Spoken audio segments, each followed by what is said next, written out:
টি-20-তে 100, তাদের মনে হয় ওটা ভালো হয়েছে। আজকেও খুব ভালো একটা পার্টনারশিপ ছিল। সব কিছু মিলে এরকম দিনের আশা করি ক্রিকেটে, যেন বড় বড় টিমের সাথেও আমার ভাইয়েরা যেন এরকম স্কোর করতে পারে। ঠিক, Good try, Todd. ঠিক, ঠিক। তাই আসলে এই ওরা যেভাবে উইকেট হারাচ্ছিল প্রথম দিনই, আর বাংলাদেশ যেভাবে ব্যাটিং করলো, পার্থক্যটা আসলে পরিষ্কার হলো কিনা মানুষজন যে প্রশ্নটা ছিল।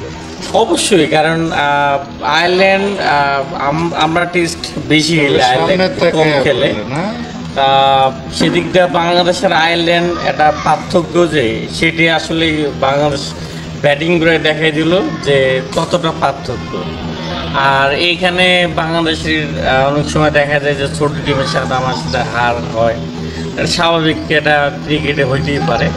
তো সব কিছু মিলে মনে হয় যে বাংলাদেশ এবার ভালোভাবেই ঘুরে দাঁড়াইছে এবং খুব মানে 600 রান করবে আশাবাদী।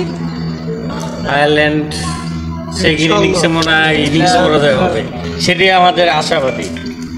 আজকে দেখলাম যে জাকির আলী যখন মাঠের গ্যালারির পাশ দিয়ে যাচ্ছিল, বেশ একটা দুয়ো ধ্বনি সবাই দিচ্ছিল। এটা আসলে সমর্থকদের জন্য আসলে লজ্জার কিনা? এটা অবশ্যই, কারণ আমরা মাঠে আসি তাদেরকে সাপোর্ট দেওয়ার জন্য। তো সাপোর্ট না দেয় যদি উল্টা যদি তাদের নিয়ে বাজে কমেন্টস করি, সেটা আসলে কখনোই খারাপ, এটা কখনোই গ্রহণযোগ্য না। কারণ দিন শেষে আমরা তাদের স্লোগান দিতে চাই জাকির, অনেক সবাইকে নিয়ে, মানে তাদেরকে সাপোর্ট দিতে আসি। এত টাকা টিকিট কেনে রোডে খেলা দেখি তাদের জন্যই। তা আমরা যদি সেক্ষেত্রে যদি বারে যদি ওই ল্যাঙ্গুয়েজগুলো ইউজ করি,